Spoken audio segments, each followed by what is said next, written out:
well-being defined as a state of being comfortable, healthy, or happy. That could be cocaine. That could be, a beanbag. Comfortable, unbelievable. I don't think well-being is about being comfortable at all. I think comfortability is the antithesis of well-being, truth be told. So this fluffy definition means we've got a 23 billion UK industry, 4.2 trillion global industry, and the biggest contributor is like oil of Olay. Yeah. My well-being's not so good. Let me pop to Liberty and buy myself £100 skin cream. I'm speaking of as my wife there for a second. God bless her, God bless her. So, biggest contributor is anti-aging creams, right? This is the idea. This is fascinating that the well-being industry has become a product marketplace selling to people who feel dysfunctional and have got no way of collectively resolving that. And that to me smells of opportunity more than anything else. When I say it's a sort of a product-based industry, if I've got frequent tummy upsets, a bit of a call-out session, what would I do? What might you take? Anyone get a dodgy tummy here and then? What might you take? I don't know. In America, Pepto-Bismol. Yeah. So like a Rene for us, something that kills the stomach acid. Chalk. I've got too much stomach acid. Take chalk. That's pretty interesting. We've got a huge global rise in things like probiotics. Does anyone take a probiotic? I do, by the way. Really, really useful. But again, is it the solution? The frequency of gastrointestinal discomfort is rising. It's a good profession to be in. With a multitude of new conditions, small intestinal bacterial overgrowth, leaky gut. Has anyone heard of leaky gut? These things are rising. Yet we've got better diagnostic tools, but most people are self-solving. Collagen boomed onto the marketplace a little while ago. Everyone remember that? Collagen, people think it's for the skin. Its biggest role is on the gut. Probiotics, etc. But Rene, antacids would be the biggest thing there. General fatigue, we talked about it. Starbucks is doing well, I hear. Share price, should have got in early on that one. Poor sleep, what's a good solution for bad sleep? What might your clients... What was that? Energy drinks. Energy drinks, I mean, they are the cause, but they wouldn't be people... Gordon Bennett, I queued past an Asda the other day, and there were just 13, 14-year-olds with Monster energy drinks at about 4 o'clock. And then we have to start linking back to things like sleep being our trauma therapy and people rising with incidents of depression. So the rise of energy drinks is a fascinating mismanagement of consumer demand and actual human physiology. Poor sleep, if you can't sleep well, what might you have? Melatonin would be progressive, and would work quite well. It's not actually a sleep aid, it's a circadian rhythm recalibrator.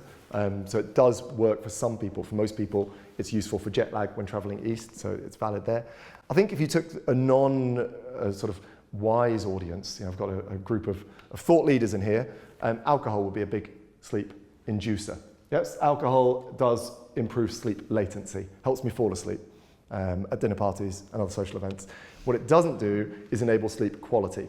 So we, again, have a fascinating cycle where some people medicate with a sedative, or they presume it's a sedative. They stimulate in the morning, sedate in the evening, and think, again, this weird skin rash they've got is something to go and see some kind of dermatologist about. I'll come back to that potentially later. Stubborn weight, where might we go in the modern world? There's a new sheriff in town on weight. Yeah, really good. So Ozempic, the semaglutide, this is fascinating. And a real challenge and opportunity to the fitness industry, but I'll look for something passive. I might have gone to green tea extract. I might have gone for liposuction. I might have gone elsewhere. But again, with the semaglutide and the Ozempic, the injectable medications, which fundamentally, let's be clear, are doing the same job as fiber. Right? What do? They change how full I feel, and they change my sensitivity to glucose. Do you know what else does that? Fiber. 60% of the US diet is ultra-processed, hyperpalatable food, which has had fiber removed from it.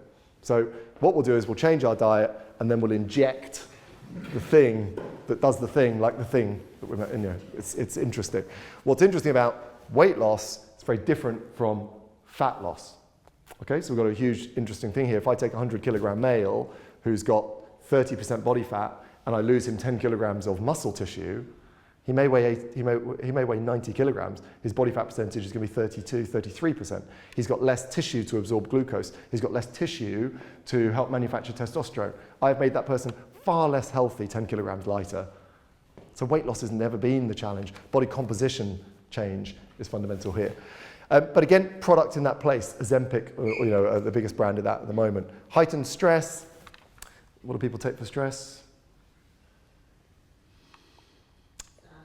Xanax would be a really good one, yeah? And you can get these things like that now. I'm super stressed. I'm burnt out. Yeah, yeah. We all know someone, but it's crucial. Alcohol's probably still the biggest. If I watch any good quality TV drama, the lead detective will get home. Been a stressful day solving murders. To the fridge, bottle of wine. Now alcohol is a muscle relaxant, so it does take away the old, I found 5 bodies today. But what it doesn't do is move me into a sleep cycle. So alcohol, arguably the greatest miscommunication in any modern product, that it's a sleep aid, it's a sleep destroyer. Again, it's become a sort of cultural mismanagement. Low libido, don't shout out. Ashwagandha, maybe. There's a guy in the gym changing room, got some ashwagandha.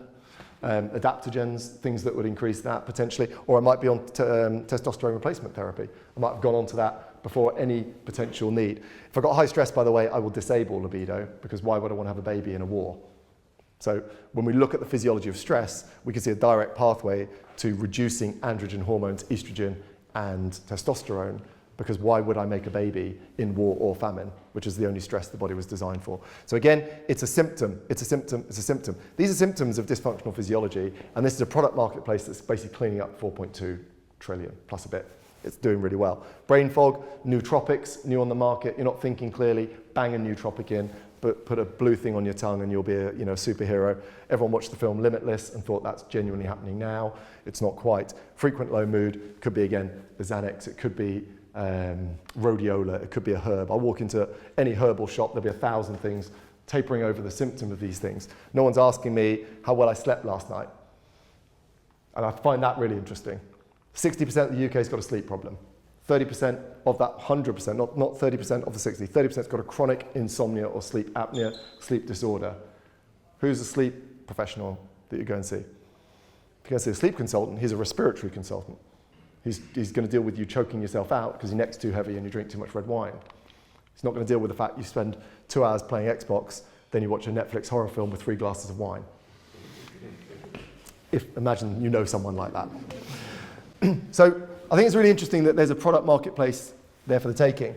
And again, it comes down to a simple principle that if I take the 5 domains of lifestyle, one being movement, one being nutrition, one being recovery, and then mindset and environment, these are the big 3. If I move well, nourish well, recover well, I'm dealing with the roots of human physiology. That is what I'm doing. And a lot of people have got excited about chasing down the clippings of the branches. It doesn't work like that. If you take away a symptom, it was a biological feedback sign. The body you're sat in now is the cleverest thing that's ever existed. And it's trying to tell us it doesn't like something you're doing to it. And we go to a doctor to take away that feedback loop until another one pops up. How many people are on 6 or 7 different medications? It's the same thing, popping up in different places. And where it pops up for you will be your genetic weak point. That's on the wall of your life where there's a vulnerability. It goes through there. So people say, well, there's no link between stress and gut, stress between stress and skin, stress and... There's no singular thing. One thing doesn't cause one thing. When our collective physiology doesn't work well, your weak spot will manifest. And that'll be different based on your particular genetic material.